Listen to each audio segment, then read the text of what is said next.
do I jump right out of bed? Do I make my bed? Most important decision of the day. Do I hang up the towels? Do I when I go into the closet and pull out my blue jeans and a bunch of those wire hangers fall on the ground, do I shut the door and say I'm too important to do that? Is somebody else's job or not? And so, do I put the water in the ice tray before I put it in the freezer? Do I put the shopping cart back in the place that it's supposed to go in the parking lot of the Safeway?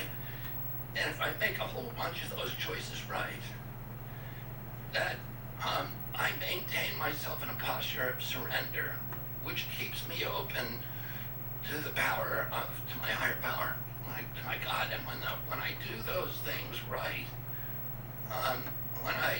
so much about addiction is about abuse of power, abuse of, all of us have some power, whether it's good looks, or whether it's connections, or education, or family, or whatever. And there's always a temptation to use those to fulfill self-will. And the challenge is, how do you use those always to serve instead God's will and the good of our community? And that, to me, is kind of the struggle. And when I do that, I feel God's power coming through me, and that I can do things. I'm much more effective as a human being.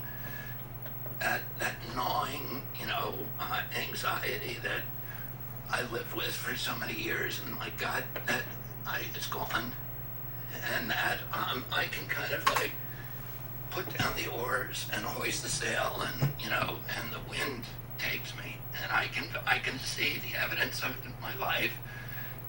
And the big thing for temptation for me is that when all these good things start happening in my life and the cash and prizes start flowing in, how do I maintain that posture of surrender? How do I stay surrendered? Then when my inclination is to say to God, thanks God, I got it from here, and drive the car off the cliff again. And so, I had a spiritual awakening, and my desire for drugs and alcohol was lifted miraculously. And to me, it was as much a miracle as if I'd been able to walk on water.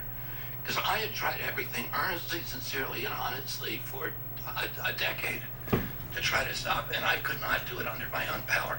And then all of a sudden, it was lifted effortlessly. And, so I saw that evidence, early evidence of God in my life, and of the power. And I see it now, every day of my life.